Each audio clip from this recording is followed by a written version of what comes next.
Saudara-saudari yang dikasihi Tuhan, ada banyak pertanyaan yang kita peroleh dari berbagai kalangan. Apakah Yesus sungguh-sungguh menderita di jalan salib? Atau ia kelihatannya menderita padahalnya tidak? Bukankah ia adalah Tuhan? Dalam sebuah sharing iman, seorang peserta agak ngotot dengan pendapatnya bahwa tidak ada manusia biasa yang bisa menderita sengsara sehebat itu. Yesus juga tidak. Kekuatannya sebagai Tuhan menutupi semua rasa sakit itu. Dengan kata lain, apa yang terjadi pada Yesus ketika itu tidak sungguh-sungguh sebuah penderitaan. Andai kata benar demikian, maka nilai korban diri Yesus sebagai anak domba Allah tidak bernilai. Peranan Yesus sebagai korban perjanjian baru ialah menggantikan korban perjanjian lama. Dalam perjanjian lama, anak domba disembelih dan dibakar di atas mezbah di bait Allah Yerusalem. Dalam perjanjian baru, peranan anak domba itu digantikan oleh Yesus, dikorbankan bukan di bait Allah Yerusalem tetapi di atas salib. Karena itu, penderitaan Yesus justru harus terjadi, sehingga dosa manusia diampuni dan pintu keselamatan dibuka. Merenungkan penderitaan Yesus ini menghantar kita ke perhentian ketiga doa jalan salib dalam refleksi di episode ke-144 ini. Yesus jatuh untuk pertama kalinya. Secara tekstual, sesungguhnya kitab suci sama sekali tidak menyebut Yesus jatuh sebanyak 3 kali di jalan menuju Golgota. Namun di dalam kitab suci tertera informasi bahwa Simon dari Kirene dipaksa oleh para serdadu Romawi untuk memikul salib Yesus. Para serdadu Romawi itu bukan berbelas kasih kepada Yesus, maka Simon dipaksa untuk menolongnya. Mereka hanya ingin agar hukuman itu segera dilaksanakan dan mereka bebas kembali ke barak dan bersantai. Berdasar pada tradisi tua yang dipadu dengan data kitab suci ini, refleksi tentang Yesus jatuh sebanyak 3 kali tampil di dalam devosi ibadah jalan salib. Saya tidak ingin terjebak dalam analisis eksegetis untuk mencari kebenaran tekstual tentang peristiwa ketiga jalan salib, melainkan coba mendalami kejatuhan Yesus itu sebagai sebuah konsekuensi logis dari perjalanan manusia di dalam sejarah keselamatan. Saya ingin bertolak dari 3 godaan yang diatasi Yesus sesudah ia selesai berpuasa selama 40 hari di padang gurun. Godaan pertama ialah mengubah batu menjadi roti, yang dilawan Yesus dengan prinsip bahwa manusia tidak hanya hidup dari roti, melainkan dari setiap sabda yang keluar dari mulut Allah. Iblis tahu kelemahan manusia, yakni keinginan akan semua kenikmatan ragawi. Dan dosa itulah yang pertama dilakukan oleh manusia, makan dari buah pohon pengetahuan. Kitab Kejadian bab 3 ayat 1-7 memberi kita gambaran tidak berdayanya manusia menghadapi godaan iblis dengan medium kenikmatan ragawi. Mari kita membaca kisah kejatuhan manusia pertama ini. Adapun ular ialah yang paling cerdik dari antara segala binatang di darat yang dijadikan oleh Tuhan Allah.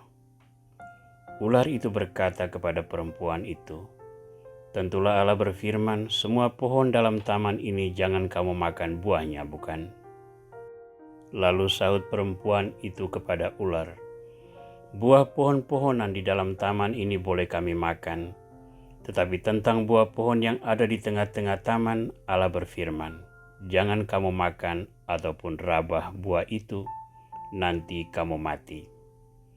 Tetapi ular itu berkata kepada perempuan itu, "Sekali-kali kamu tidak akan mati, tetapi Allah mengetahui bahwa pada waktu kamu memakannya, matamu akan terbuka, dan kamu akan menjadi seperti Allah, tahu tentang yang baik dan yang jahat."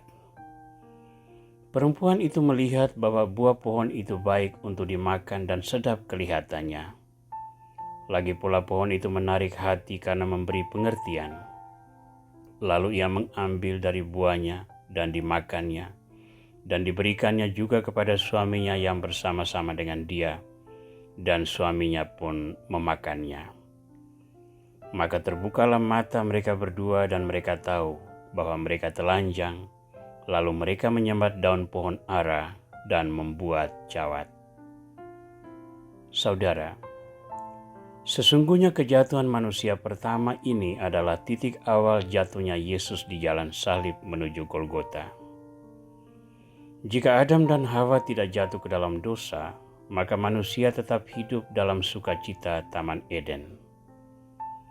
Namun dosa merusak relasi manusia dengan Tuhan.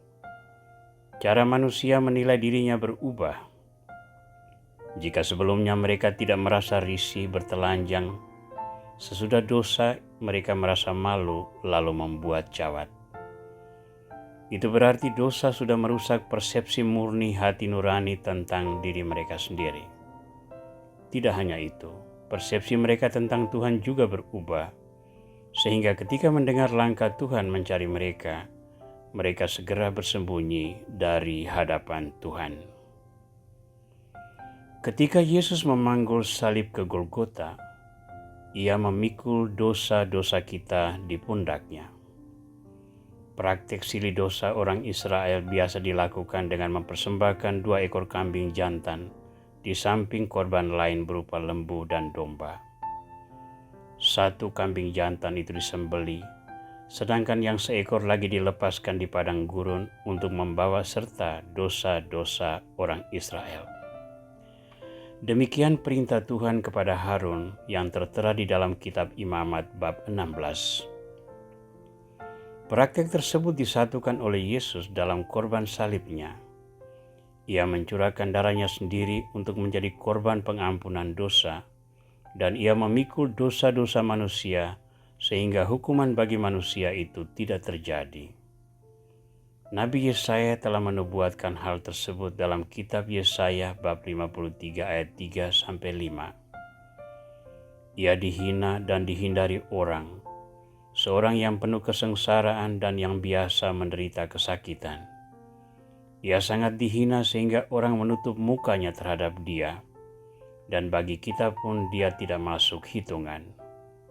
Tetapi sesungguhnya penyakit kitalah yang ditanggungnya dan kesengsaraan kita yang dipikulnya. Padahal kita mengira dia kena tulah, dipukul dan ditindas Allah. Tetapi dia tertikam oleh karena pemberontakan kita. Dia diremukkan oleh karena kejahatan kita. Ganjaran yang mendatangkan keselamatan bagi kita ditimpakan kepadanya, dan oleh bilur-bilurnya kita menjadi sembuh.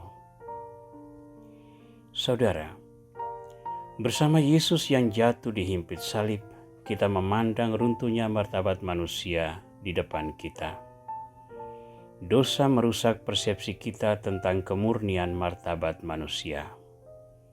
Hakikat manusia yang diciptakan menurut gambaran ilahi diubah menjadi alat pemuas nafsu egoisme manusia. Pemuja kenikmatan ragawi tidak akan segan mengorbankan martabat manusia demi keinginannya. Manusia dilihat sebagai alat pemuas nafsu seks, objek eksploitasi untuk kehidupan dalam kemewahan. Manusia diperbudak sebagai faktor ekonomi belaka dan dihargai sebatas seberapa besar keuntungan yang bisa diberikan kepada orang yang berkuasa. Keindahan tubuh pria dan wanita telah dikomersialisasi sedemikian hebatnya, sehingga tidak ada lagi satu kesadaran bahwa tubuh yang indah itu adalah kenisa Roh Kudus.